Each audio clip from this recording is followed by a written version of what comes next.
Вас называли, наверное, одним из самых там прогрессивно мыслящих политиков. И тут вот бац, и вы проситесь в театр. Рауль Джункович, он меня пригласил, сказал: Ираклий, я хочу, чтобы рядом со мной работали умные люди. Русдрам ваш? Да-да-да, я все знаю. Так. Интригу забросили, а дальше что? Наша встреча — это раскрыть скобки. По-моему, вы начинаете нервничать. Свое Да, мнение да, выскажу, все-таки да, наберусь да, смелости и да, выскажу. Вот. Если меня нет в сумме, то продажи билетов даже снижаются.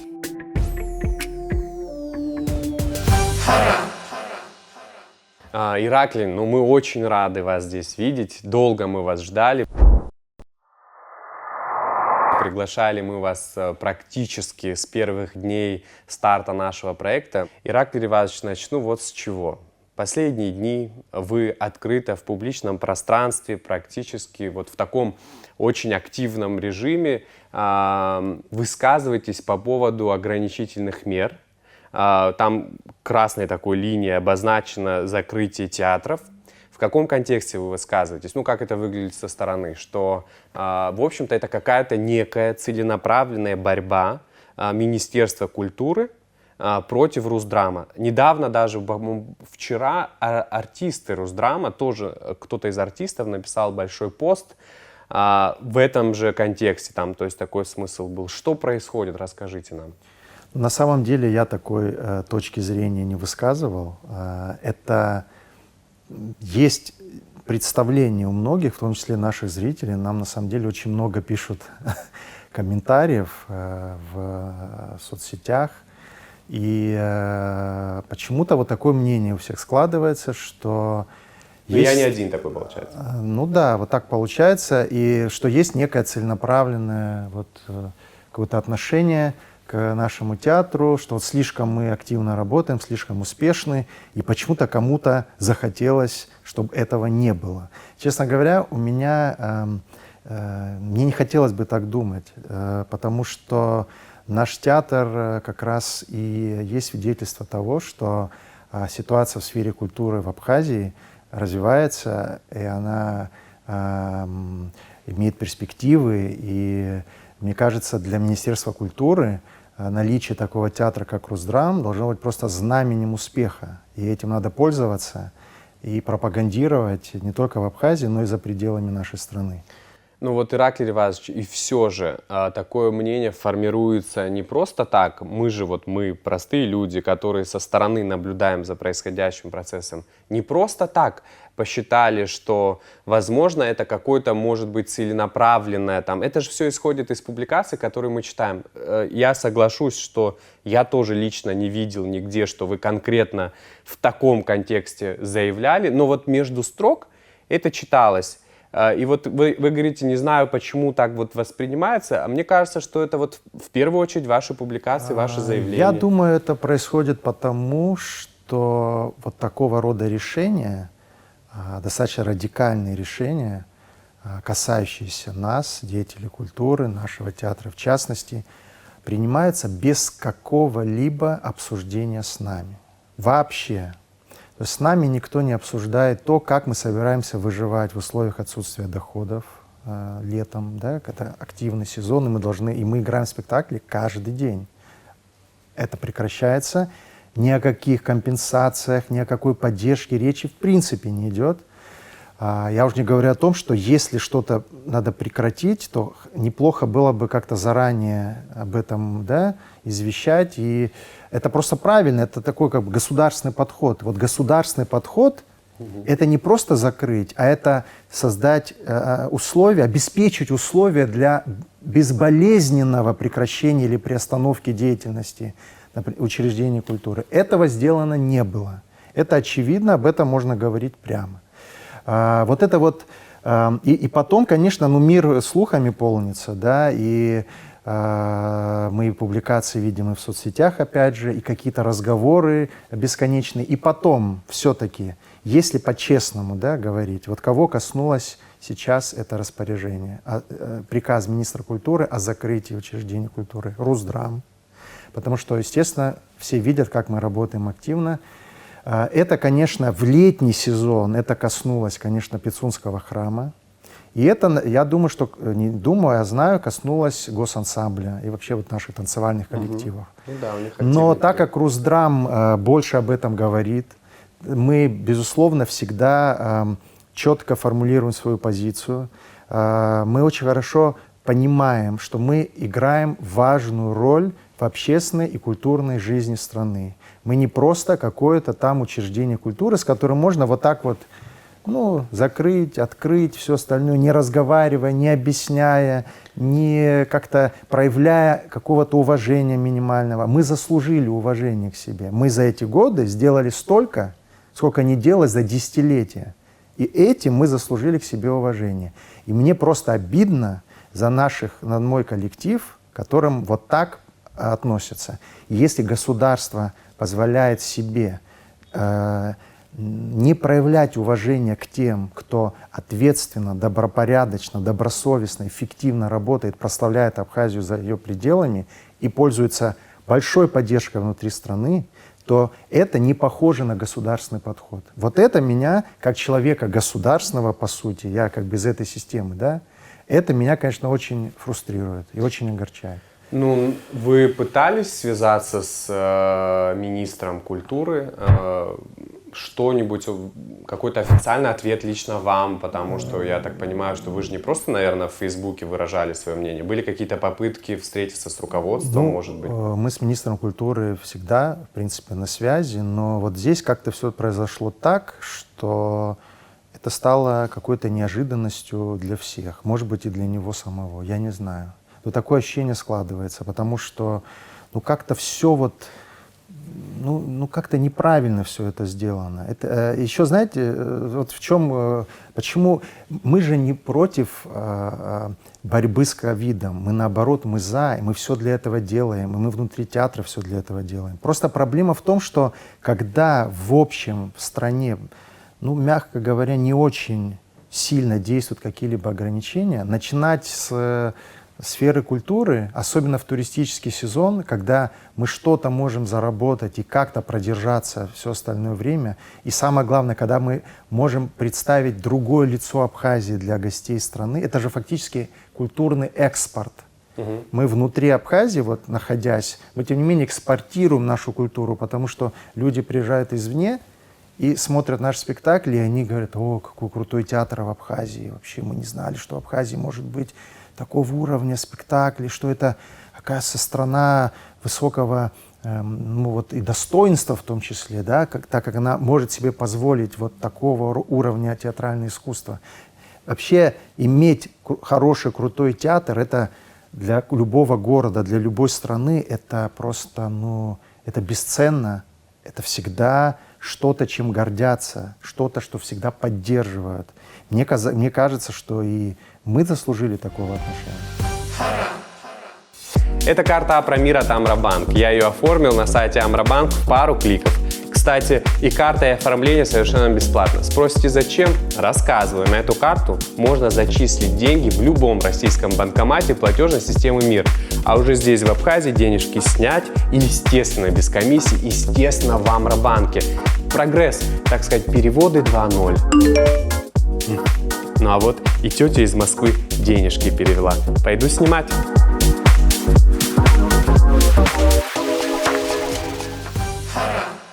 Как-то в одной из своих публикаций вы ставили вопрос, насколько вот это постановление министра, оно законно? Просто обычно как это делается? Есть рекомендации координационного штаба, которого, как выяснилось сегодня, нет.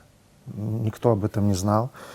Затем издается распоряжение президента, и на основании распоряжения уже по отраслям министры издают приказы там, об ограничениях, либо там, о приостановке деятельности, либо о чем-либо еще. Здесь вот такого распоряжения не было президента. И все юристы мне говорят, что министр культуры должен был иметь основу вот, правовую, более такую прочную для издания этого приказа. А иначе это выглядит, ну вот просто, ну какой-то инициативой, да, которая, поддержана ли эта инициатива на самом верху. Вот в чем вопрос. То есть я не хочу обвинить... Вы не пытались это выяснить? Ну, я пытаюсь это выяснить, но пока не могу получить ответов на эти вопросы. Я не хочу там ни в чем обвинять министра культуры или кого-то еще. Я просто хочу, чтобы интересы театра, которым я руковожу, были защищены. Вот это моя задача. У меня нет в этом плане никаких личных симпатий или антипатий. Мне все равно, кто у власти, абсолютно. Мне главное, чтобы к театру было должное отношение, и мы, естественно, со своей стороны были тоже эффективным и полезным для общества организмом. Ну вот вы сказали, что, я так упрощу, вот в своем ответе вы сказали о том, что вы не допустите такого отношения к театру. Я правильно так понимаю? Конечно, Вот да. неуважительно взять, закрыть театр.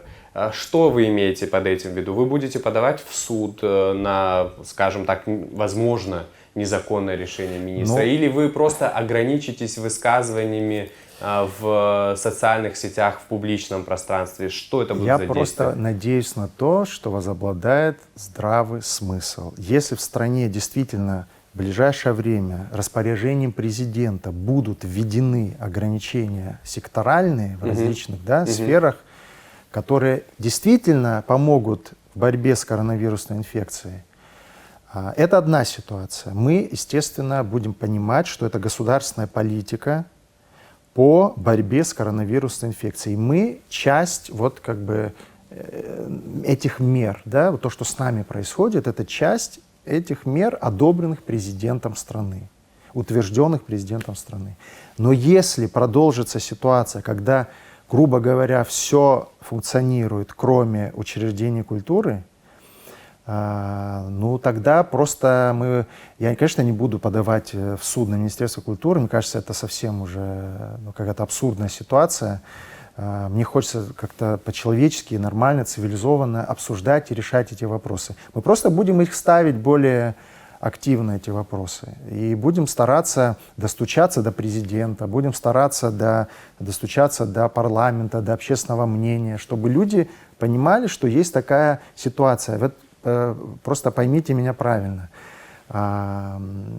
Театр — это очень сложный организм. Если этот организм ты доводишь до какого-то состояния вот такого творческого тонуса, театр, мы скажем, мы играем спектакли каждый день. Никогда в истории театра Абхазии, ни в советское время, ни в постсоветское время театры каждый день спектакли не играли.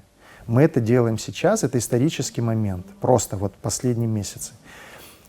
И когда вдруг резко это заканчивается, ты понимаешь, что вот наработанный вот этот творческий потенциал, он очень быстро может испариться. Сразу начинаются сложности, связанные с сохранением творческого состояния коллектива. Это очень сложная вещь. Ты должен, вот от меня сейчас требуется, просто я должен быть динамо-машиной, которая будет изнутри вот этот вот организм все время раскачивать, чтобы, не дай бог, актеры не потеряли веру в свою профессию, не потеряли веру в государство, не потеряли веру в свои перспективы. Я должен их чем-то загрузить, должен что-то придумать. И самое главное, должен найти деньги. Потому что если актер не выходит на сцену, он получает 14 тысяч рублей. А если выходит на сцену? А если выходит, он может получать в 3 раза больше, в 4 раза больше. И главное, он занимается своей профессией. Предыдущее поколение артистов, в отличие от молодежи нынешней, которая работает в Русдраме, они по десятилетиями не выходили на сцену. Их жизнь творческая и человеческая, их судьба, она оказалась во многом порушенной.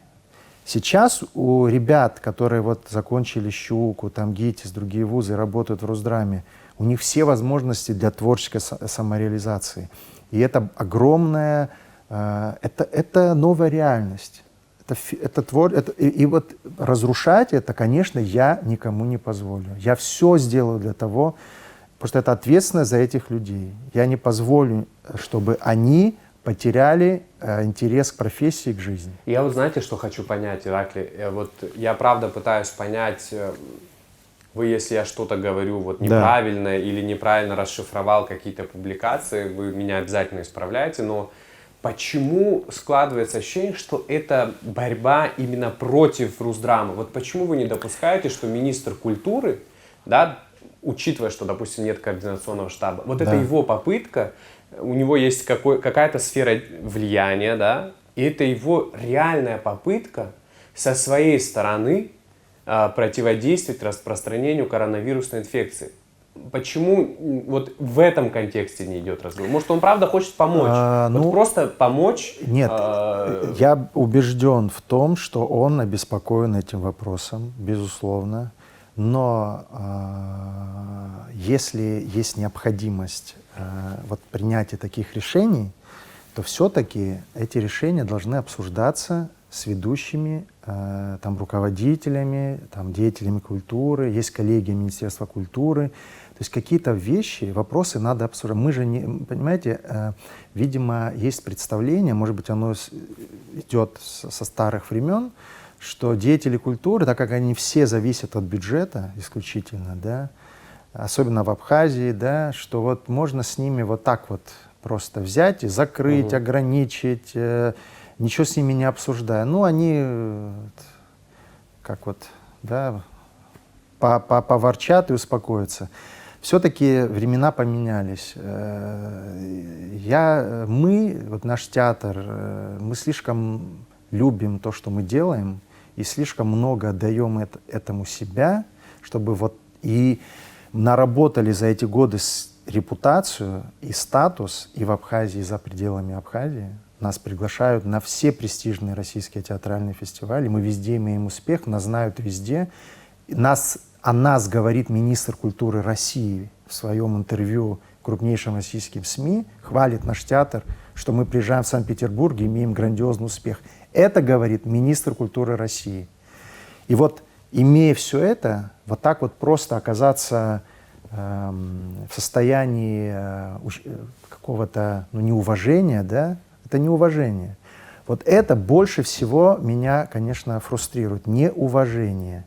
Хотя, и, конечно, то, что вот в нынешний период мы лишаемся возможности работать, мы лишаемся возможности что-то заработать для театра, для новых творческих проектов наших, и мы понимаем, что никто нам не компенсирует упущенные доходы. Никто.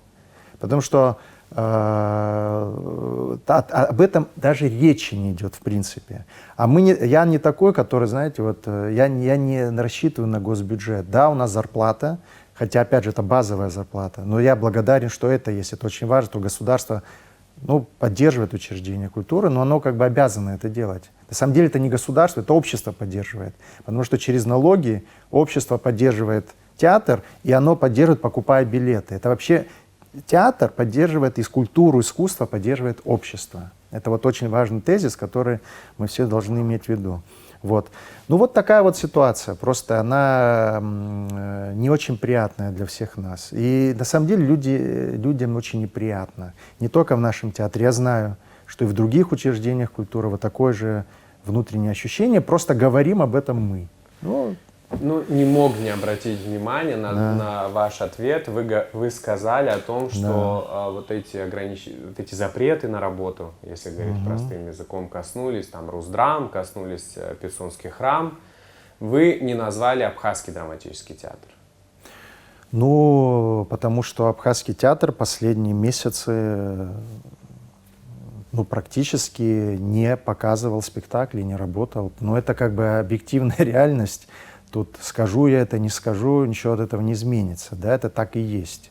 И более того, по-моему, даже кто-то из Абхазского театра даже поддержал вот эти вот ограничения, закрытия. Но это их позиция, мнение, ради бога.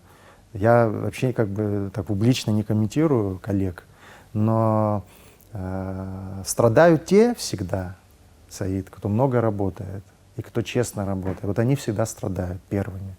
К сожалению. Я слышал, что вы как-то об этом говорили где-то в интервью, что вы стараетесь посещать спектакли Абхазского драматического театра.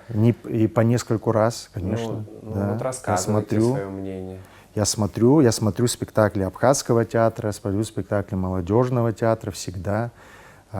Смотрю, все в принципе смотрю, то, что производится в театральной жизни Абхазии. И что-то мне нравится, что-то нет. Я об этом пишу, там какие-то публикации делаю. Хотя Мне хотелось бы, конечно, чтобы было больше спектаклей в Абхазском театре, больше премьер. К сожалению, этого не происходит. Вот как думаете, почему? Ну, мне кажется, просто проблемы внутри коллектива, раскол, ну, как бы люди не находятся в творческом, к сожалению, тонусе сейчас. И во многом еще связано со слабостью, мне кажется, технических служб. Потому что, чтобы показать спектакль, на самом деле, самое сложное, что в театре. Это не выпустить премьеру, это сделать так, чтобы спектакли шли регулярно, чтобы они периодически игрались. Вот это самое сложное. Для этого нужно постоянный вот этот организм, и чтобы было взаимодействие творческой части и технической части, чтобы это вот как бы бурление, оно должно быть ежедневным, ежесекундным. Кстати, вот от Гуркове, я недавно смотрел его интервью, он как раз об этом и говорил. Вот о проблемах Абхазского театра, это режиссер Абхазского театра, и он очень откровенно об этом говорил, мне кажется, более, ну как сказать, откровенно и более, скажем, так вот, достаточно такую, мрачную картину нарисовал того, что происходит в театре. И ему, наверное, виднее. Я не нахожусь внутри Абхазского театра, но мне очень хотелось бы, чтобы там было все по-другому, безусловно. И это было бы выгодно для Русдрамы. Потому что всегда так, когда есть один игрок активный на рынке, скажем, на рынке культурных, да, услуг, культуры, когда нет среды общей, да, вот такой конкуренции нет, и в целом, когда вот охват аудитории как бы меньше, потому что у Абхазского театра есть своя аудитория, которая в Русдрам не ходит. И вот она тоже остается как бы без интереса к искусству, культуре. Она могла бы, посмотрев что-то в Абхазском театре, прийти к нам. Было бы, да, интересно бы посмотреть. Вот когда вот этого нет, взаимодействия, вот этой среды, это плохо для всех. Понятно, что мы лидеры сегодня рынка театрального, скажем, таким языком, да, экономическим.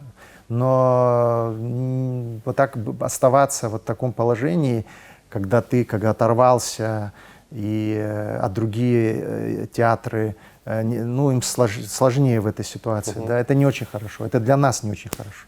Поэтому для меня было бы выгодно и перспективно, чтобы все наши театры были эффективны и много играли спектаклей. 4, если я не ошибаюсь. 4 государственных театра, да.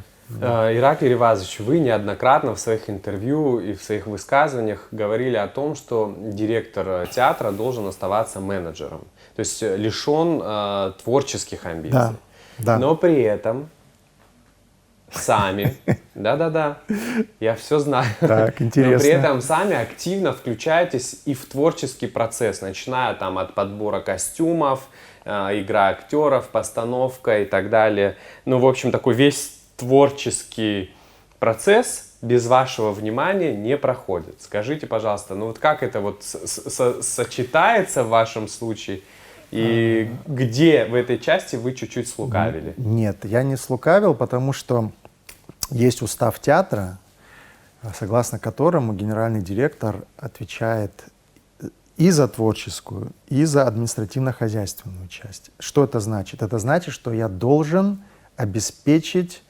качественный творческий процесс, эффективный. Для того, чтобы это сделать, я должен контролировать все. Но вы же сами говорили, что не должен вмешиваться в Это разные процесс. вещи. Если театром руководит человек с амбициями личными творческими, Например, вот сыграть если бы, да, роль? например, у меня было бы желание поставить спектакль, вот тогда была бы другая ситуация. Вот смотрите, какую я роль сегодня играю? Я играю роль продюсера, культурного продюсера, арт-менеджера. Что я делаю? Мне нужно, чтобы появился спектакль в театре. Да? Я собираю, сперва я думаю над тем, что вот сегодня было бы актуальным для нас, для нашего зрителя. И при этом, что было бы интересным, если мы поедем на гастроли, что-то еще. У меня какие-то названия в голове возникают. Я начинаю думать о том, что нужно собрать творческую команду. Я приглашаю режиссера, художника-постановщика, художника по костюмам, композитора, хореографа, художника по свету. Вот этим занимаюсь я. Я собираю творческую команду.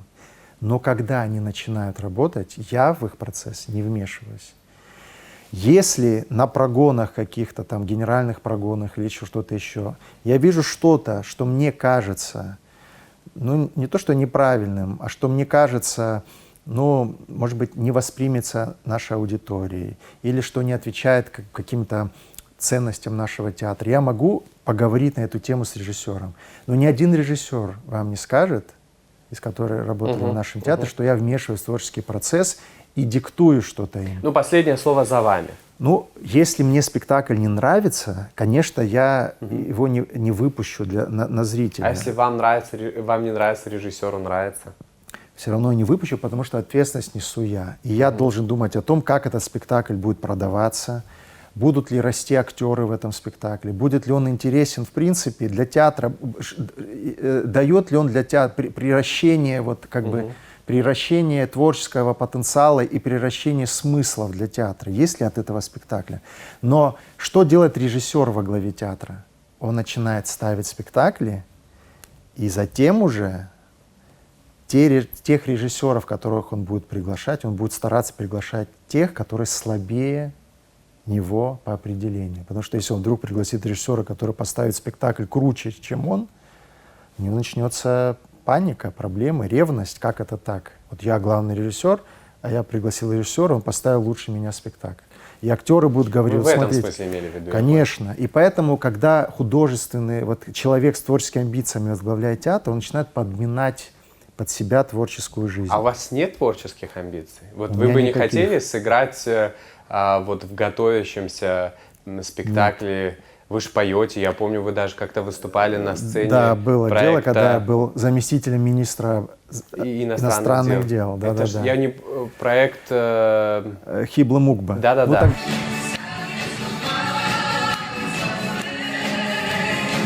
Да, нам хотелось как-то вот, ну, показать, что мы не просто какие-то там, знаете, эти Серые субстанции в пиджаках, да, что-то себя еще представляем, как личности, да, и что-то еще. Нет, я когда пришел в театр, первое, что я сказал, я не буду играть на сцене, и я не буду ставить спектакли в этом театре. А в театр Никогда вы никаких сами обстоятельств. попросились, чтобы вас взяли на работу, Да. или вам предложили? На самом деле, я попросил об этом президента тогдашнего Рауля Джумковича Хаджиба. Он удивился очень. Для него это, мне кажется, он не понял вообще, как такое может быть. Этот человек из администрации президента решил перейти в театр. Ну, он согласился, он подумал, наверное, что это какая-то для меня вот игрушка, что это такое, вот, что мне быстро надоест.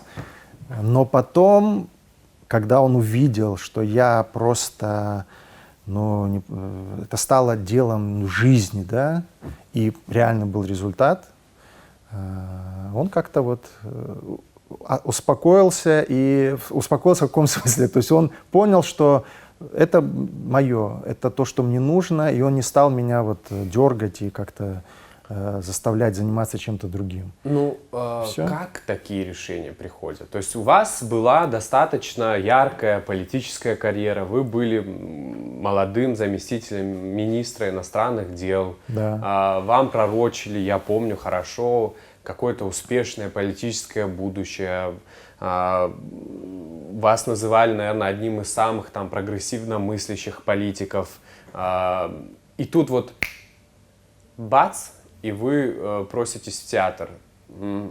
С чем это связано?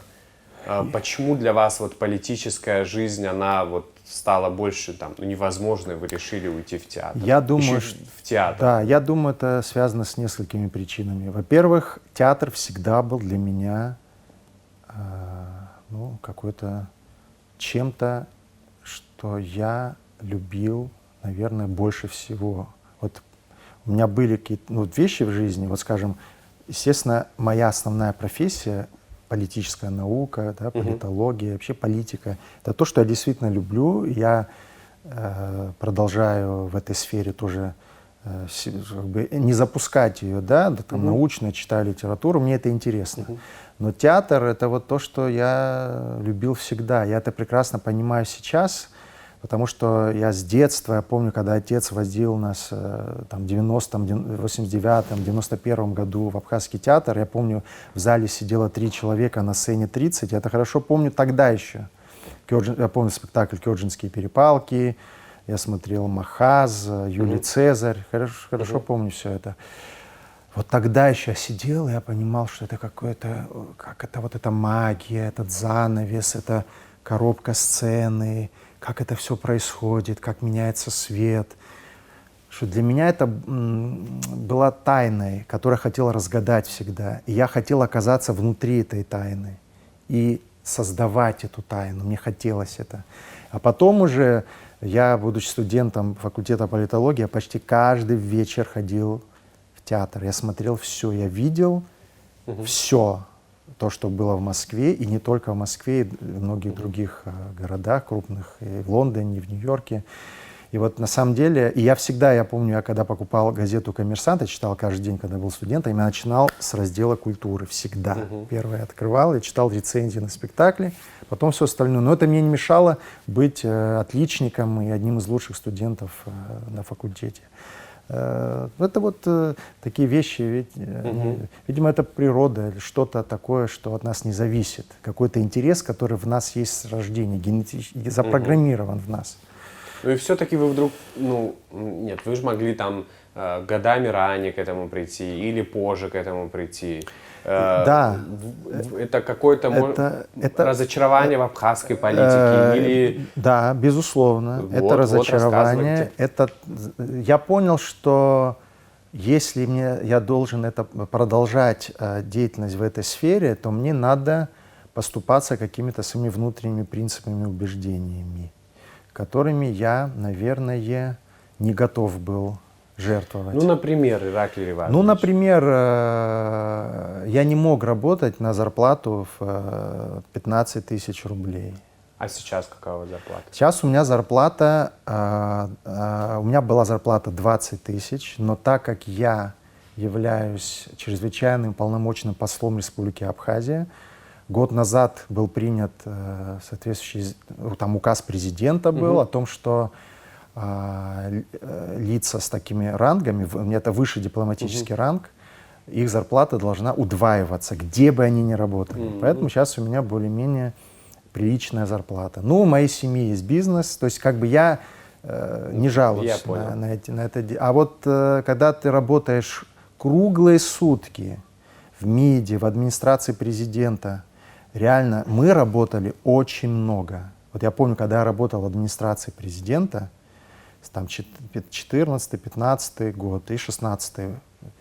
Но это просто, я не помню, когда я приходил домой вообще. Вы возглавляли экспертное управление. Да, экспертное управление, и я его создал. Ну, как я. То есть я предложил, чтобы оно было в структуре, и тогда оно было утверждено руководителем администрации президента. Ну и как бы положение об этом управлении писал я. И оно сейчас существует тоже, и работает в администрации президента. И мы тогда очень много работали. Но вот я тогда как-то начал понимать, что я не могу искать иные источники дохода, занимаясь работой в этой сфере. Я по-другому просто, как-то сформирован, это воспитан. Это вот все очень банально, не хватало это, да, денег. И потом я просто, когда изнутри какие-то вещи ты видишь, и ты понимаешь, что ты это изучаешь обычно в университете по книгам, по мемуарам, по учебникам, Макиавелли читаешь, да, там. А тут ты видишь это все изнутри. И понимаешь, как принимаются решения зачастую, да, какие факторы влияют на принятие решений. И как-то, думаешь, наверное, это вот есть люди, которым это свойственно, и они более как бы тефлоновые, да, внутренние, и они могут этим заниматься. А тебе проще все-таки, или, может быть, на данном этапе проще заниматься чем-то, где ты можешь просто вот посвятить себя без ущерба для своего внутреннего мира. Да? Ираклий Ривазович, вот как раз в контексте того, что вот сложно, да, там вам было заниматься политикой, какими-то там аспектами политики. В 2016 году была опубликована переписка, почта Суркова, он тогда был помощником президента, курировал Абхазию, вы тогда занимали тоже пост руководителя. Вы были руководителем экспертного управления. И вот тогда на вас полилась, конечно, волна Грязи. Да, вот грязи, Да, подбираю слова. негодование, Главное, да, я помню, что якобы, не знаю, как это было на самом деле, вы, в общем-то, очень нелестно отзывались в адрес, в первую очередь, абхазских ученых. Об ученых там как раз практически ничего не было. Там были отдельные деятели, упоминались. Но я расскажу просто, что было на самом деле. Давайте. Это какое-то откровение или вы просто потом Нет, много раз это комментировали? Это, Я вот хочу на самом деле, размыто комментировали. это вот настолько хочу все уточнить. очевидно, и мне кажется, для людей опытных было понятно, что это была провокация враждебных Абхазии и России спецслужб.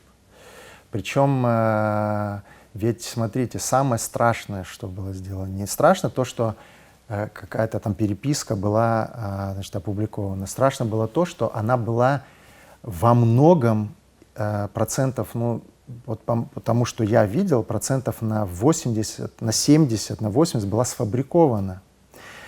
Очень просто. Берется письмо, да, которое там подписано кем-то, с какого-то почтового ящика отправляется, и туда вставляется какая-то злонамеренная такая вот чушь, ложь, обычные фейки, да, как это фабрикуется. Сейчас вообще технологии письма, как бы, которые отправляются с имейла, сфабриковать вообще ничего не стоит. Сейчас технологии deepfake, можно видео выпустить человеком, которого там на самом деле нет, и никто не сможет доказать, что это фейк, да? И там это была провокация для того, чтобы изнутри у нас здесь вот как-то расшатать ситуацию, чтобы стравить людей, чтобы, ну, это же понятно, очевидно, это появилось на украинском сайте, все. Ну, любой опытный человек понимал, что это... конкретно вам вменяли? Там, Ну, что там, какие в отношении определенных еще, людей, я не помню такого, честно говоря. Я помню то, что я действительно писал, это там было. Я, кстати, ничего не отказываюсь. Я считаю, вот, кстати, хочу сказать об этом, что тогда мы в администрации президента, но, кстати, и не только мы, и парламент, и оппозиция тогдашняя, которая сейчас у власти, мы все тогда все провели очень большую, серьезную работу, потому что со всеми работала администрация президента России. Ну, что тут скрывать, это очевидно. Что там, значит со всеми работала? Ну, было взаимодействие, общение на тему проекта договора между Россией и Абхазией. Это как бы взаимодействие происходило для того, чтобы понять, насколько различные политические силы относятся к этому документу. Был первоначальный вариант этого документа, который в Абхазии никого не устроил. Ни власть, ни оппозицию, никого. Мы, кстати, тогда провели серию обсуждений. Вот я, в частности, этим занимался. Большие были обсуждения, доклады. Мы все это вот как-то на таком достаточно высоком экспертном уровне обсуждали. В итоге, в результате был принят договор, который, на мой взгляд, является прекрасным абсолютно документом, в который заложен огромный потенциал развития и углубления российско-абхазских отношений. Тогда, да, оппозиция его критиковала. Сейчас президент и все признают важность и значимость этого документа. А он действительно такой, он абсолютно не ущемляет интересы Абхазии. Абсолютно. Наоборот, из него можно для Абхазии извлечь огромную выгоду, огромные возможности в различных сферах, просто нужно работать над этим. И вот эта переписка, так называемая, все остальное, это часть вот этой большой работы, которая тогда велась. На самом деле, есть такая, мы же не заходим в ресторан через кухню, да? Есть политическая кухня, есть дипломатическая кухня, есть вещи, которые происходят в неформальном общении, да? Когда мы что-то, что мы, конечно, публично никогда не заявим, но мы в таком вот, в другого рода общении мы можем как-то по-другому общаться, да, в том числе с нашими коллегами, для того, чтобы добиться результатов для нашей страны. В итоге вот тот проект, который был принят и подписан президентами, это полезный документ для Республики Абхазия. Мы тогда защитили наши национальные интересы. Я этим горжусь. Я считаю, что мы провели блестящую работу тогда. А эти фейки, ну, люди опытные, они-то все это сразу поняли. Там вообще вся Абхазия, если так говорить, замазана в этих документах. Вся наша элита, и политическая, которая была тогда, и оппозиция. Там все, как бы, там абсолютно обо всех идет речь. И что дальше? Ну, мы же понимаем, какие технологии используются в современном мире. Я надеюсь, что те люди, которые там что-то могли про себя прочитать, они понимают, что это все фейки, что это сфабриковано, что это ложь. Вы допускаете, что вы вернетесь в политику,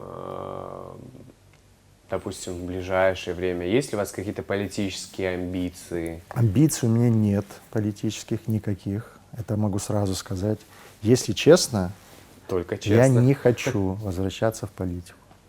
Ну, Мне очень нравится то, чем я занимаюсь. Единственное, если меня не вынудят это сделать. Но я надеюсь, что это А не что должно произойдет. произойти, например? Ну, не знаю, что-то такое, когда я не смогу просто это не сделать. Если вдруг я не буду работать в театре, например, да. Вот я и хотел спросить, Или если вы не что-то директор там. театра, то... Ну, может быть, вполне. Мне кажется, театр для меня это такое вот спасение от всех этих искушений, соблазнов, потому что это мне реально интересно. Я могу вообще не уходить с работы, я сижу там круглосуточно в театре. Для меня это мир. Когда я понимаю, что мы создаем что-то такое, что не делал никто до нас, ну, это же ничего прекраснее этого нет. Буду я не собой, я буду, если не спрошу. Ираклий Ну, конечно. Ривазович, наверняка у всех разный уровень.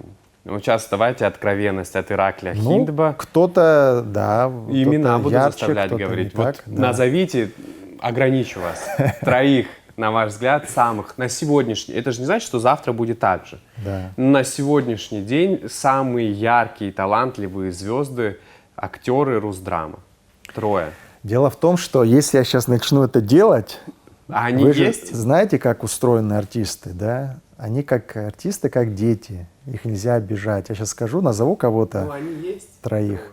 Ну, конечно, например, у нас есть Джамбул Жордани, да? Ну, это абсолютная вот величина, да, для меня. И, дипломат Ираклий Ривазович. но я всех люблю, я пытаюсь из каждого вытащить максимальное, что в них есть, раскрыть потенциал каждого.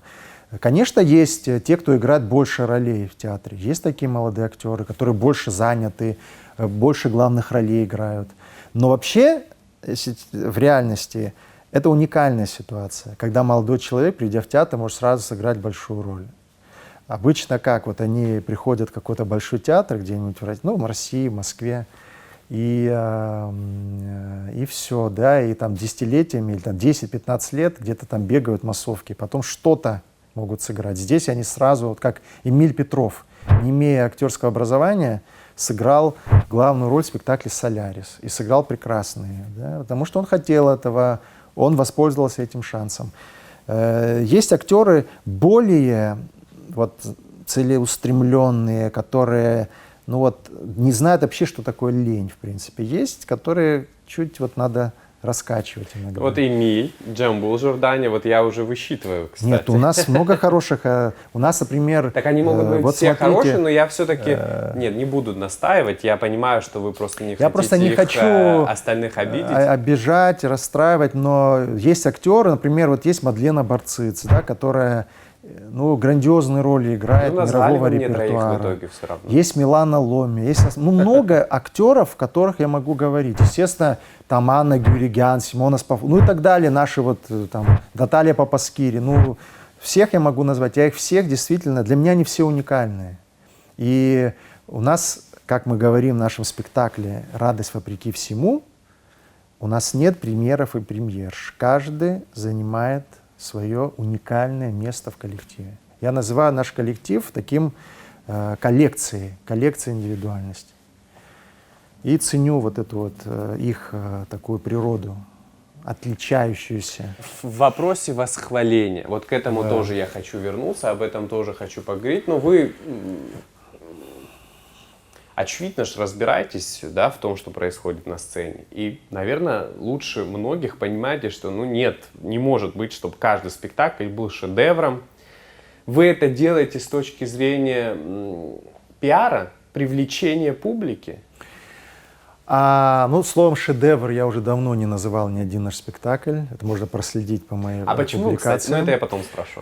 Ну, просто такое затертое слово. Хотя я считаю, например, «Солярис» — это спектаклем просто феноменально высокого класса. И что в Абхазии вообще появился такой спектакль, это подарок судьбы просто. Или, может быть, просто кто-то на нас посмотрел и вознаградил нас за наши труды за эти годы, да? Вот, могу я о кровавой свадьбе такое сказать и так далее.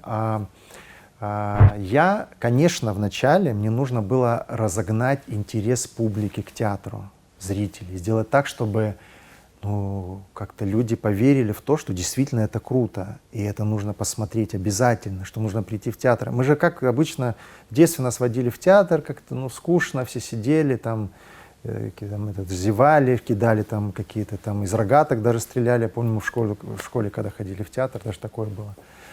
А тут человек должен прийти, купить билет, да, причем сесть на то место, которое указано в билете. Это тоже наши такие правила. На самом деле этого не было до нас. Просто надо вспомнить, что было, да, еще 5 лет назад и сейчас. И это, кстати, касается и других театров тоже, которые, видя, что происходит у нас, стали тоже подтягиваться в этом плане. Хотя никто в этом не признается, но это очевидно всем, что могу говорить об этом открыто. Но дело не в этом. Да, надо было разогнать интерес зрителя, и я это делал на самом деле искренне. Вот мне искренне, я был настолько вот этим восхищен, воодушевлен тем, что у нас что-то получается, что у нас такие режиссеры работают, что наши актеры по-другому начали раскрываться, что в театре вдруг забурлила жизнь, что театр, который на самом деле, не очень активным был во всех отношениях, да? И тут вот это начало происходить. И у меня искренне было такое стремление похвалиться, да, вот показать, что да, это круто, это хорошо, приходите к нам. А сейчас перестали делать, потому что вы просто перестали делать, потому что уже появилась своя публика и уже не было необходимости чуть-чуть преувеличивать? Или? Это, во-первых, потому что у нас действительно уже есть публика, и могу я даже писать, не писать, неважно, люди будут приходить в театр. Но и потом я тоже сам же меняюсь, я Вы работали над взрослею, я глубже какие-то вещи смотрю, я развиваюсь как директор, как руководитель. Я же не стою на месте. Каждый год я новый, я все время меняюсь. И все время с других ракурсов смотрю на то, что мы делаем.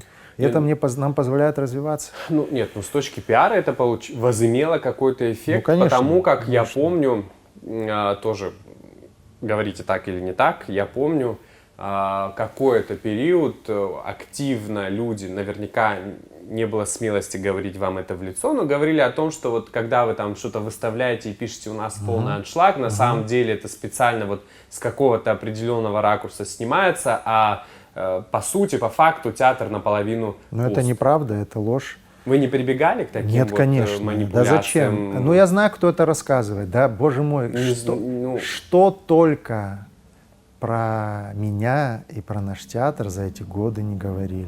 Что мы проект Суркова сперва говорили, потом, что мы проект ФСБ почему-то. Я такое слышал, что вот русский театр, что он вот так активно развивается, что он не может так развиваться, если нет какой-то тайной подпитки извне или откуда-то еще.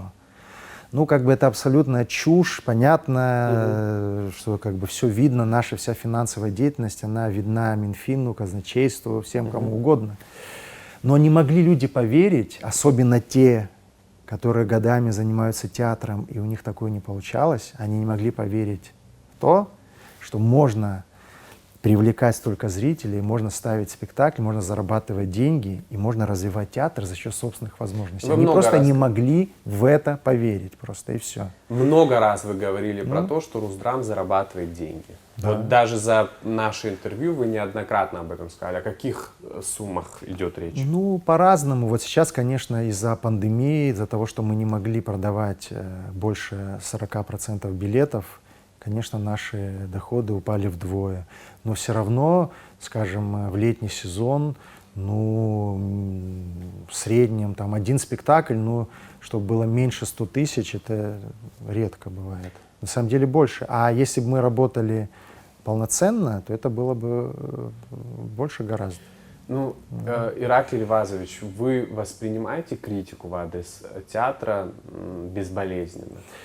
Это сложный вопрос. Конечно, я болезненно воспринимаю, потому что это часть меня. Это вот что-то такое сакральное, внутреннее, чему-то. Вот когда ты полностью себя чему-то отдаешь, вот полностью, да, без задней мысли какой-то, без каких-то меркантильных иных интересов, конечно, неприятно, когда тебя критикуют, особенно несправедливо. Но последнее время... Но зритель же имеет право на такое Зритель ощущение. имеет, и очень хорошо, что у него есть мнение. И последний год я к этому стал относиться спокойно.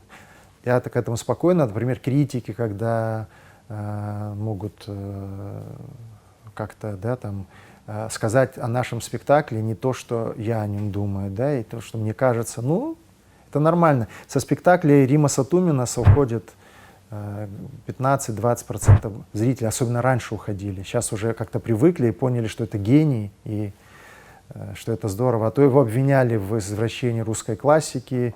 Там, в общем, великих режиссеров, со спектаклей великих режиссеров тоже уходят люди и тоже недовольны, ругаются, возмущаются и все остальное.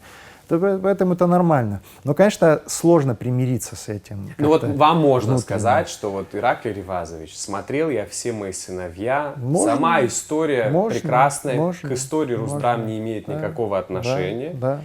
Но вот, может быть, даже Кто-то не и понравился. игра Да. тронула, но вот, допустим, актеры Да. с ярко выраженным абхазским акцентом, Можно играющие, по-моему, вы начинаете нервничать. Вот я Нет. вам свое Да, мнение да, выскажу, да, все-таки да, наберусь да, смелости и да, выскажу. да. Вот все было.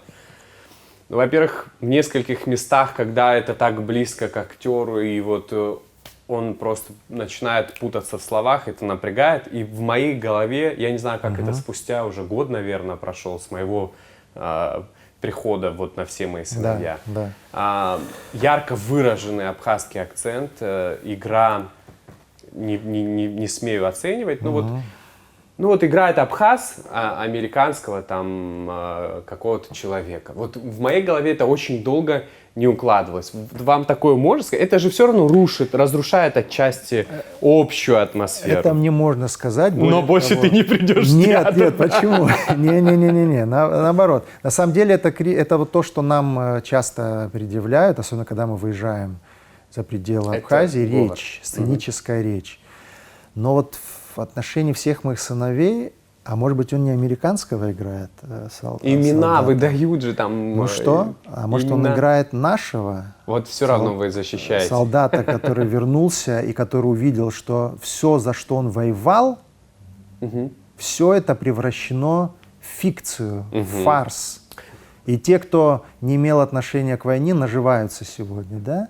Вот, или там какие-то еще искажения нашей жизни, которые человеку, который прошел через все это, кажутся трагедией, просто личной трагедией. Это же история... Почему этот спектакль так популярен? Потому что зрители считывают именно абхазскую ситуацию в том, что происходит на сцене. Да, это американские имена, да, это пьеса Артура Миллера, гениальная пьеса, абсолютно шедевральная пьеса. Но они считывают наши реалии. И акцент исполнителя одной из ролей, может быть, даже и помогает этому на самом деле. Меня, честно говоря, это не смущает. Но такие замечания есть. Я их принимаю, и мы над этим работаем, безусловно. Ну все, я могу ходить в театр. Да. Я просто Безусловно. столкнулся с таким моментом, когда, в общем-то, человек в личном разговоре критиковал Хаджи Мурат, критиковал абсолютно без перехода на Многие какие-то личные... критикуют этот спектакль, Да. я знаю, да. А публично это было другое совсем мнение, и мне казалось, что просто это попытка не обидеть лично Ираклия Хиндба. И вот я просто для себя попытался подумать, наверное, может быть, это ваша какая-то болезнь. Вы обижались на людей, которые критиковали? Ну, видимо, они как-то в моем присутствии этого не делают. У нас же как-то не принято, вот, да, там, критиковать там что-то. Вот я иду, например, в Абхазский театр, смотрю какой-то спектакль, он не может не понравиться, но я же не буду вот писать, что это вот плохо и там что-то еще. Ну, здесь то же самое. Хаджи Мурат, да, он такой вызвал разную реакцию у зрителя, хотя, на мой взгляд, это совершенно блестящий спектакль. Я искренне это говорю. Какой спектакль в Руздраме провальный? Ну вот, например, у нас сложно раскачивался спектакль «На всякого мудреца довольно простоты». Я его переименовал. Сейчас он называется «Дневник авантюриста». У него сразу выросла посещаемость и улучшился прием публики тут же. Потому что люди стали понимать, о чем идет речь. В России это название, ну, пьеса Островского, это поговорка, она, в принципе, как бы, ну, она на слуху, и люди понимают, что это. А здесь у нас оказалось вот каким-то препятствием к восприятию того, что происходит на сцене. Название даже оказалось препятствием. Что спектакль, он а вы часто идет. в свой адрес получали критику следующего характера? Ну, я слышал, то есть, как вот на духу говорю, и это было так, потому что я как бы подписан на вас лично, на странице Руздрама. Вы очень часто Руздрам называли своим. Мой театр. Вот даже сейчас я решил. Это вот вы... Ну вот как это, почему так? Вот ну, потому что видимо, потому что у меня пока нет детей, да, и семьи. Для меня это вот, наверное, все то, что отец может вложить в своих детей, мужчина может как бы вот что-то создать, да, вот я вот именно так к этому отношусь. Руздрам ваш? Нет, это, конечно, ну как мой. Вот феномен Руздрама, ну, я к этому имею отношение, безусловно. Но это нет, конечно, это достояние общества. Это театр. И я очень надеюсь, когда меня в нем не будет, что этот театр не погибнет, а будет развиваться и будет. Но вы так работаете, чтобы без вас театр мог существовать? Я имею в виду, вот есть руководители, которые завязывают все на себе, и руководителя не остается, и, в общем-то, то, над чем он работал, этого тоже нет. Ну, я стараюсь, чтобы театр был устойчив, чтобы я мог делегировать полномочия. Но, видимо, пока не всегда это получается, потому что вот если меня нет в Сухуми, ну, это правда, это все даже в нашем театре говорят, то продажи билетов даже снижаются. Вот когда меня нет физически здесь, снижаются продажи. Вот я, скажем, еду в Москву на 3 дня. В это время идет продажа билетов на спектакли текущего репертуара. Снижаются продажи билетов. А вот как вы знаю. сами это объясняете для себя? Ну, вот есть категория людей, которые приходят в театр, чтобы Ираклий их увидел? Нет, я не думаю. Ну нет. Как? Где связь? Мне кажется, так это же плохо для театра. Театр же вещь, театр это вещь мистическая, таинственная. Мы не знаем ответы на многие вопросы. Да, мне кажется, я сам не знаю ответы на многие вопросы. Это же плохо. Значит, есть категория людей, которые приходят не спектакль посмотреть, и вот там на результат мучения актеров, а вот что вот Ираклий скажет. Нет, мне кажется, просто когда меня здесь нет моей энергетики, которая подпитывает организм театральный. Вы верите в какие-то... Я не то, что верю, это научная доказанная вещь. Во-первых. Во-вторых, это практика доказана. Театр — это об энергии, все об энергии. Обмен энергией со зрителем, внутренняя энергетика и энергия творчества. Это все абсолютно объективные вещи.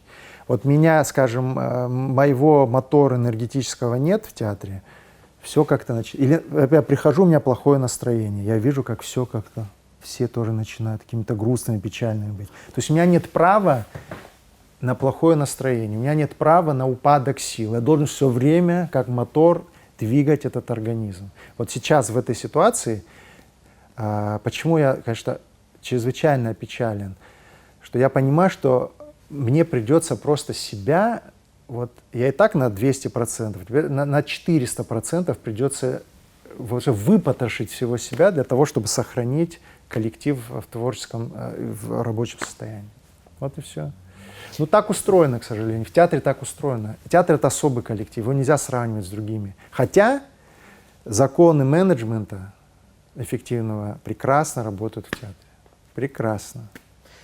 Как вы считаете, вот в театре часто пытаются вам вот угодить, например, чтобы могут вам прийти и сказать, ну вот Ираклий, Да. ну сейчас самым простым языком, ну фигня это полная, ну не так должно быть. Есть кто-то, кто может с вами спорить, потому что вот складывается ощущение, что у вас достаточно менторный такой метод управления. Нет, у меня действительно авторитарный метод, Да? это правда. Очень так авторитарный, кажется, со стороны такой тоже. достаточно, да. Но это же ведь и ответственность огромная. Ну отличное мнение от вас имеет право на существование в театре? Имеет, Но? если оно высказано профессионально и обоснованно, безусловно. Если мне просто говорят, это не то, и это не так, не объясняют почему, то, конечно, я тогда приму решение сам. Но вообще в театре, если честно говорить, театру демократия противопоказана. Это просто практика веков развития Подождите, театра. вы целый час нам Противопоказано. говорили о том, что все в любви, все в сам там вот любовь, так, вот так и вот так. Ну какая любовь, Любовь, к почему обязательно должна в условиях... к тирану? В условиях... Нет. любимчик, Это просвещенная диктатура. Вот что такое театр. Просвещенная диктатура. То есть когда у власти не самодур, не человек, который самоутверждается за счет других, а человек, который берет на себя всю ответственность, но при этом думает только о своих подчиненных, о работниках театра. Не думает о себе, о своем кармане, о том, чтобы украсть что-то, о том, чтобы возвеличиться за счет других, а думает о том, как он может помочь каждому конкретному человеку в театре. И это говорю искренне, это не слова, это вот секрет эффективного руководства театра. Вот, абсолютно. Но вот, я не знаю, мое субъективное мнение, на сегодняшний день Русдрама это, наверное, вот воспринимается как. И я еще раз повторюсь, что прежде чем прийти к вам сюда, я поговорил, ну, сейчас это не 50 человек, ну вот, и потом, я же вам говорил, уже несколько месяцев вас ждем, и, пользуясь случаем, я с разными людьми это обсуждаю. Ну, вот так складывается. В первую очередь, Русдрама — это Ираклий Хиндба, а потом спектакли.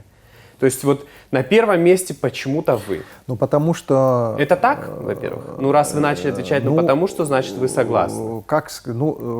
Конечно, этот бренд, скажем так, связан с моим именем. Потому что он возник благодаря, ну, не благодаря, а при моем вот как бы руководстве. Вот это все произошло, это взрыв. Это взрыв, реальный взрыв. Мы сыграли, вот сейчас просто с 15 февраля, когда мы открылись, до 11 июля, когда мы закрылись, 92 спектакля. Сыграли, чтобы заработать денег, или сыграли... Вообще для всего. Это ведь заработать деньги — это не самоцель. Это просто способ развивать театр. Без денег искусство развиваться не может. Ну, актеры Главное, чтобы работают на актеры износ, выходили получается, на сцену. каждый день. У вас Правильно, актеров так не должно так... быть. И вот, допустим, от многих слышал тоже, что вот некоторые актеры из одного спектакля в другой, они не меняются.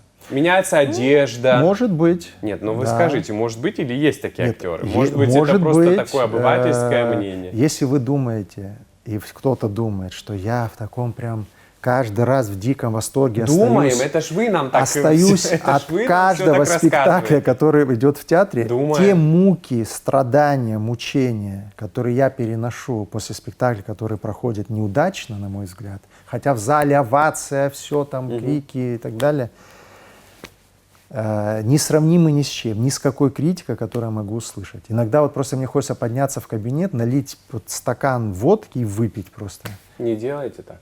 Пару раз было такое. Это кто вас довел? Ну, пару раз так проходили спектакли, что мне приходилось вот таким образом. Это по совету одной очень умной женщины, профессора в Москве, которая сказала просто: Ираклий, выпейте бокал вина. Когда вы себя начинаете сильно корить за то, что что-то у вас не получилось сегодня, да, в спектакле конкретном, выпейте бокал вина. Но я не спился. Я веду достаточно здоровый образ жизни. Я думаю, что я вам сейчас, мне кажется, это будет сложная задача, посмотрим. Если не Ираклий Хиндба, то кто сегодня директор Русдрамы?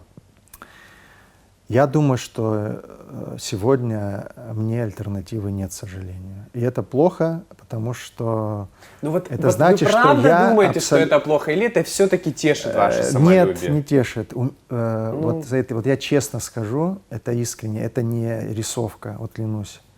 У меня никогда в жизни я не испытывал чувство зависти человеку, который может быть талантливее меня, способнее меня, который что-то может лучше меня сделать. Никогда. Это мое вот, спасение. Это то, что защищает меня от разрушения внутреннего. Вот нет у меня этого чувства. Вообще зависти, я не завидую Да, никому. при чем здесь зависть? Я просто Поэтому хочу сказать, я что хочу вот взрастить. ваше самолюбие же это тешит.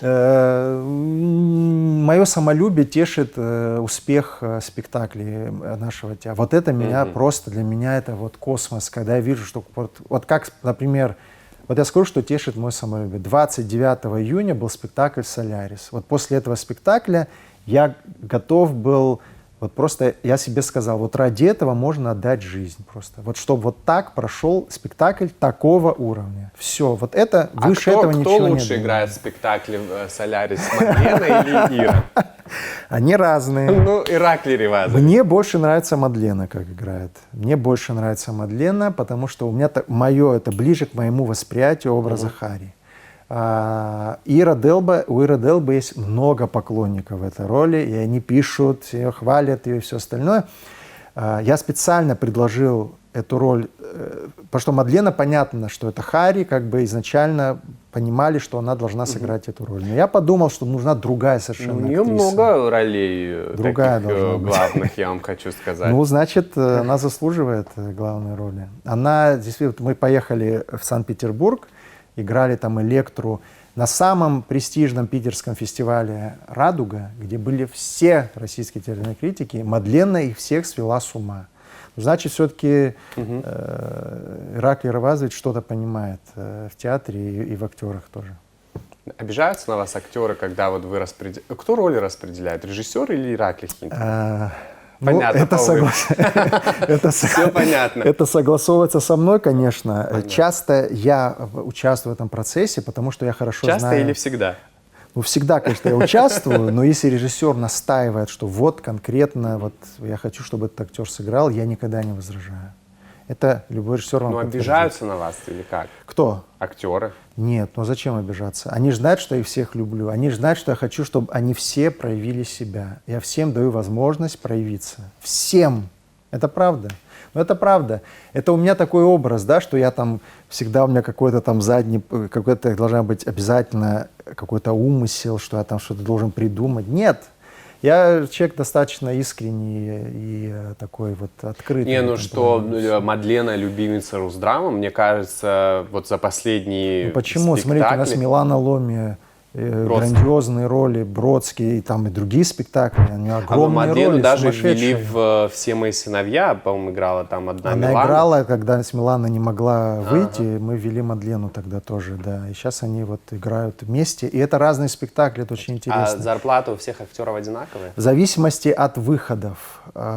Чем больше актер играет, тем больше он получает. У нас в театре бальная система. За каждую роль, каждая роль оценивается определенное количество баллов. Если это главная роль, это 5 баллов, центральная роль 4 и так далее. Потом, это максимально справедливый такой. конечно. И они знают, поэтому все хотят играть, все хотят больше выходить на сцену. То есть это еще и поощряется таким образом. А кому нужно постараться прям еще, вот прям учиться вот больше всех? В труппе нашей я думаю, что, конечно, вот тем актерам, которые, скажем, меньше играют пока, вот у нас есть Руслан Жиба, да, сейчас вот мы взяли нового артиста Кирилл Клименко, он просто здесь оказался, закончил театральный вуз в России. Вот. То есть те, которые меньше выходят на сцену, им, конечно, сложнее, им надо больше усилий сейчас прилагать, чтобы как-то, ну вот, в тонус войти творчески. Но они стараются все. На самом деле у нас вот реально, вот правда, я никого не хочу выделять. Вот у нас вот, это коллекция. Кто-то, это же тоже труппа, она же не просто так сформировалась. Она была другой, когда я пришел в театр. Многие актеры ушли, кто-то просто вот поменялся, какие-то трансформации с людьми происходят. Вот у нас есть Симона Спафопола. великолепная актриса, она могла бы гораздо больше играть.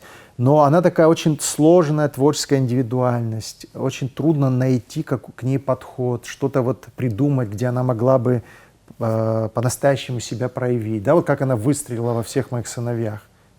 Блестящая работа, просто она сделала такую грандиозную работу, да. А что-то, но к ней нужен особый подход, да, вот сложнее с ней, да. Там есть актеры, которые все готовы играть, любую роль, вот просто, лишь бы как бы, да, и они будут играть безропотно абсолютно. Поэтому здесь нет готовых рецептов и нет никакого вот я понял. логики выделения кого-то. Вам предлагали работу в российских театрах? Я знаю, что если я захочу работать в российских театрах, то мне предложат работу в российских театрах, включая крупные московские, в том числе, театры. Потому что у меня очень хорошие контакты, меня знают, я дружу с директорами театров. Вообще как-то очень широкие связи. Это, кстати, тоже секрет успеха. Театр должен быть открыт для сотрудничества. Нельзя закрываться, замыкаться. Вот эта провинциальность, когда в голове, и ты вот сидишь в своем мирке, в тесном, затхлом, то все разрушается, особенно когда касается творчества. Ты должен постоянно выходить за пределы своих возможностей, пределы государственных границ, за пределы всего. Искусство и творчество — это вещь запредельная во всех отношениях. Я говорю нашим актерам всегда: вы не просто люди, которых вы там знаете, ваши родственники, ваши друзья, те, кого встречаете на улице. Вы другие, и вы изначально выбрали этот путь. Вы отличаетесь от всех, вы должны с этим смириться, принять это, иметь мужество сказать себе «я другой» и заниматься этой профессией. Потому что если вы будете обычными людьми, скажем так, вы не сможете заниматься в условиях Абхазии творчеством. Так, мы столько про театр, Ираклий Да, Ливазович. это очень много. Да, очень интересно. Спасибо за правда ответы. Я просто еще хотел бы поговорить о вашей преподавательской деятельности, потому что... Которая прекратилась. Почему? Ну, потому что... Вы как-то пост этому посвящали коротко? Да. Обмолвились, интригу забросили, а дальше что? То есть надо... Сегодняшняя программа, наша встреча — это раскрыть скобки. Да? Я всегда все пытаюсь как-то какую-то обертку, оболочку поместить. Дали повод. Тут как бы несколько есть обстоятельств.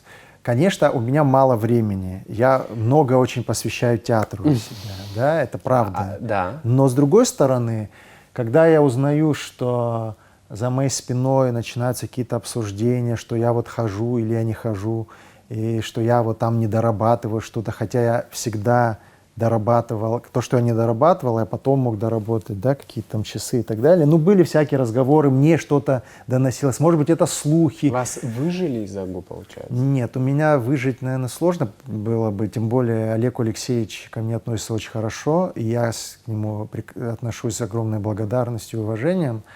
Но какая-то возня, в общем, была вокруг меня, при том, что я в этом не участвовал, просто мне об этом говорилось, рассказывалось, докладывалось, что вот, про меня там что-то кто-то сказал и все остальное. И я подумал, зачем мне это надо. Ну вы же любили преподавательскую деятельность. Я помню любил, еще, я но... работал в Министерстве иностранных дел в бытность вашей работы. Да. И вы очень активно об этом говорили, и приходили ваши студенты, которые вот прям... Ну и сейчас мне пишут студенты, что как это так, что вы не преподаете, что... То есть, получается, из-за каких-то слухов вы бросили студентов? Мне просто надоело, я не хочу, чтобы меня кто-то обсуждал. Особенно люди... Вас обсуждают сейчас особенно, тоже. И не хочу зависеть от таких людей. Не хочу, чтобы они были так или иначе моими там, не знаю, начальниками или кем-то еще. Потому что когда ты в какой-то системе работаешь, у тебя есть кто-то, кто там, да, ну, формально, да, имеет право тебе что-то предъявить, да. Я как-то уже немножко повзрослел, и я знаю, что я очень неплохо занимался преподавательской деятельностью, студенты это подтвердят. И когда вот такого рода вещи, разговоры о себе слышишь, ну, лучше просто уйти и все, чтобы не устраивать скандала. И все, я ушел, хотя, опять же, к ректору, к Олегу Алексеевичу, Леше никаких претензий. Я его очень люблю и уважаю. Это с ним уж точно никак не связано. Ираклий Ривазович, вот такой отдельным блоком хочу поговорить о ваших планах на личную семейную жизнь. Да, такой вопрос, который почему-то многих интересует. Ну, Я думаю, посмотрим. Это же такая вещь, зачем себя насильно заставлять что-то делать. Конечно, ты понимаешь, да, вот годы идут, и надо успеть, все остальное.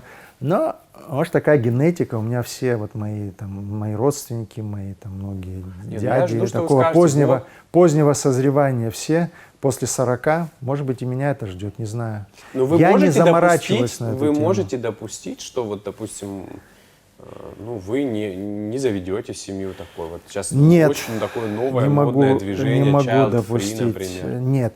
Конечно, это произойдет, боже мой. Это произойдет, но я как-то себя очень так внутренне чувствую, как-то молодо, легко. У меня нет ощущения, что у меня уходит время. Хотя нет, у меня есть ощущение времени. Я его очень чувствую в театре. Вот я знаю, что я должен вот месяц, надо максимально впихнуть туда события, сделать что-то, успеть и так далее, потому что, ну, реально время жизни, оно же быстротечно. Но в данном случае, мне кажется, это произойдет. Это произойдет. Просто надо было раньше это сделать гораздо, и когда были такие как бы возможности, и я просто, когда ты перегораешь в какой-то момент, да, потом очень трудно вот. А теперь уже, когда тебе там за 35, да, как-то трудно менять свою жизнь, кого-то впускать в свою жизнь, да, как-то вот пространство, в котором ты... 39-40 будет еще труднее. Ну, конечно, я это знаю. А может быть, наоборот, будет легче. Я как-то ну, вот... хорошо, вот в теории, просто я успокоюсь и думаю, всё. сейчас вот большому количеству девушек было бы интересно, да, в теории. Супруга Ираклия Хиндба, это вот больше домохозяйка или это вот больше такая она обязательно должна заниматься бытом, потому что у меня нет на это времени вообще. То есть меня очень Вы сейчас сложно. живете... Я живу в большом доме, где живет моя мама, моя сестра, моя тетя. Ну, как бы вот у меня там свое пространство, где никто мне не мешает. Это мое личное, там большое такое достаточно пространство. Вот. Но это нужно будет обязательно, чтобы кто-то вот... Это оторванность. Понятно, что все, наверное, думают, что надо, чтобы что-то это было, кто-то был такой, знаете, интеллектуальным или интеллектуальной, или там, которая разделяла бы мои ценности, идеалы и страсть к театру, вполне возможно. Это, кстати, тоже должно быть. Но быт очень важен, конечно. Домашнее хозяйство кто-то должен вести. Да. Ну, так, чтобы вот вы как-то нас ошарашили, сказали, Саид, скоро женюсь, такого пока нет. Ну, сейчас нет, не могу такое сказать, но это все, мы же не можем прогнозировать такие вещи. Каким вы представляете себя через 10 лет? Вот вы сидите, пьете кофе, а возможно, встречаетесь и со мной во время интервью, и вот какая она ваша жизнь? Мне кажется,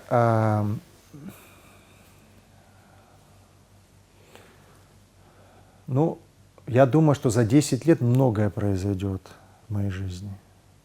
Потому что вот за 10 лет предыдущих произошло просто... Вот я в 2011 году, я был назначен замминистра иностранных дел. В 2011, да, по-моему. Вы прям сразу такую высокую позицию заняли? Да, вот на самом деле это удивительно. И, как так вышло? Это вот Александр Золотинский Чанкваб. Он просто меня назначил замминистра иностранных дел. Я, кстати, ему за это очень благодарен. И он тогда меня увидел. Я тогда просто, политологом был, экспертом. Я о многом говорил тогда, выступал на разные темы. Ни один человек за меня не просил, чтобы прийти, вот назначьте его там кем-то и так далее. Просто я находился в это время в Лондоне, между прочим, и меня отобрали для обучения в Королевском институте международных отношений в Лондоне из огромного количества претендентов. Я бы там год прекрасно находился, получал бы огромную стипендию, вообще ни о чем не думал. И мне звонят и говорят, что вот президент вот приглашает вас. И я тогда отказался, и я об этом не жалею. Я сделал все правильно, потому что тот опыт, который я получил за эти годы, он мне сегодня позволяет вот, эффективно, кстати, руководить театром. Это тоже опыт, который я получил тогда с Александром Золотинсковичем, с Раулем Джумковичем. Я всех президентов, с которыми я работал, я никогда не позволял себе публично и не позволю что-то плохое о них говорить. Никогда. Я, кстати, когда, кстати, после событий 2014 года меня пригласил Рауль Джумкович, он меня пригласил и сказал: Ираклий, я хочу, чтобы рядом со мной работали умные люди. Он мне прямо таки. Мне, конечно, это импонировало. Но я ему сказал, что я не буду, Рауль Джумкович, там, публично или как-то там, критиковать вот, предыдущую власть, там, президента Анкваба и так далее. И он сказал: хорошо. Он сказал: это как бы не имеет значения, вот и главное, чтобы ты эффективно работал в администрации президента. Меня это устроило, и я с верой и правдой служил и президенту Анквабу, и президенту Хаджимба, потому что для меня главное были государственные интересы. Не обиделся Александр Золотинскович, учитывая то, как ему пришлось покинуть пост главы государства? Ну, я же не виноват, что... Он вас взял и назначил просто так на должность. Ну, не просто так, там какие-то заслуги ваши увидел. Я думаю, что у него нет... Вы не обсуждали это никогда? Я с ним это не обсуждал. Я думаю, что у него нет оснований на меня обижаться, потому что я верой и правдой служил ему, когда он был президентом. Вот просто я искренне вот работал в его команде. Искренне. И когда поменялась власть, я ничем, ни словом, ни делом его никак не задел, не обидел, не оскорбил. Никогда. И также я работал в команде вот эти 3 года Рауля Джумковича. И, кстати, мне очень, кстати, много дала работа с Александром Золотинсковичем, такого серьезного, жесткого подхода к управлению. Я многому научился. И очень много мне дала работа с Раулем Джумковичем. Тоже и управленческий, и вот какого-то отношения к людям, искренности к работе, к делу. Потому что вот я, когда работал в администрации президента, мы искренне занимались вот тем, чем мы занимались. Правда, я видел, что Рауль Джумкович хотел многое изменить положительно в стране. Я это видел своими глазами. И что-то получилось, что-то нет. Это, понятно, да? Но эта искренность была, мне нужна вот эта искренность. Когда она есть, я готов тоже этому вот поддаться и работать в этом направлении. Так что я могу открыто обо всем этом говорить. Вот если, допустим, я задам вам вопрос. Смотря какой. Ваше право не отвечать. С кем вам было комфортнее и интереснее работать? Рауль Джумкович или Александр Золотинскович? Просто это разное. Понятно. Это разное даже... Учитывая все вот эти вот... Я с Александром Золотинсковичем, я все-таки был замминистра иностранных дел. Да, я с ним соприкасался в работе и так далее. Учился у него многому, смотрел, как он решает вопросы. А вот уже с Раулем Джумковичем я в большей степени как как собеседник, что ли, да, как-то по-человечески, как-то более приближен был к нему какой-то период, да. С Александром Золотинсковичем у меня всегда было вот такое вот, дистанция, естественно, и такой почтительный страх, я бы так сказал. Но он внушал всем руководителям такое отношение к себе. Это действительно было так. У Рауля Джумковича другой подход был. Другой был подход. Ну вот с точки зрения организации, вот как бы чиновничьего там, менеджмента, да, вот управления административного, это было достаточно эффективно, конечно. Это было достаточно эффективно. Это просто разные подходы. Вот опять же, нынешний президент Аслан Георгиевич, он по-другому работает, чем и Рауль Джумкович работал, чем Александр Золотинский. Это все понятно, ну, как бы, это все я не очевидные хочу это вещи. оценивать. Это у каждого президента есть по свой... ощущениям. Мне нравилось, я из каждого из стиля я что-то для себя получил. Я всегда, понимаете, я никогда... У меня всегда вот есть такое отношение к президентам уважительное. Конечно. Президентом не просто так не становится. Нельзя вот так грязью поливать там просто так президента страны. Какой бы не нравится он тебе, что-то еще. Это президент, он добился этого статуса. И это не просто так всегда происходит. У меня есть задача вот сейчас сделать с театром вот на ближайшие несколько лет. У меня есть конкретные цели, которых надо достичь. Я надеюсь, что я их достигну. Готовы поделиться? Ну да, это повышение финансирования театра государственное обязательно. Это набор курса в театральном институте имени Щепкина, о котором мы договорились. И это будет просто грандиозное тоже событие историческое для театра. Мы набираем в следующем году актерский курс, 15 человек в элитарном Московском театральном институте имени Щепкина при Малом театре России. Это вот нам такой, ну, сказать, подарок сделало руководство этого института, и Россотрудничество, и Министерство культуры России. Это невероятно. Мы сейчас принимаем документы, и в следующем году уже будем решать вопрос вот с поступлением и так далее. И это расширение труппы, безусловно. Еще это вот понятно, что щепкинцы к нам придут там через 5 лет только. Вот в ближайшие 2 года нам нужно плюс 6 человек еще в труппу театра. И, естественно, репертуарная политика должна быть расширена, в том числе за счет произведений абхазских авторов. У меня есть задача сделать... Современных? Ну, посмотрим. Есть вообще кто-то вот сейчас, кто пишет что-то? Есть, молодые? конечно, есть, конечно. И у меня, кстати, есть идея в следующем году сделать режиссерскую лабораторию, где мы могли бы показать 4 эскиза спектаклей по произведениям современных абхазских авторов. И это будет тоже такое яркое событие. А потом что-то из этого можем превратить в полноценный спектакль. Но вот сейчас мне хочется, вот, например, в следующем году юбилей Алексея Гогуа, например, да?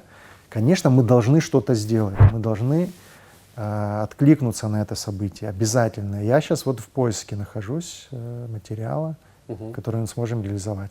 То есть задачи есть. Я хочу, чтобы люди, которые работают в театре, знали, что они выбрали правильную профессию, чтобы они знали, что они не зря занимаются этим делом. Я хочу обеспечить их уверенностью относительно их будущего. Спасибо большое, что вы к нам пришли и ответили на наши вопросы.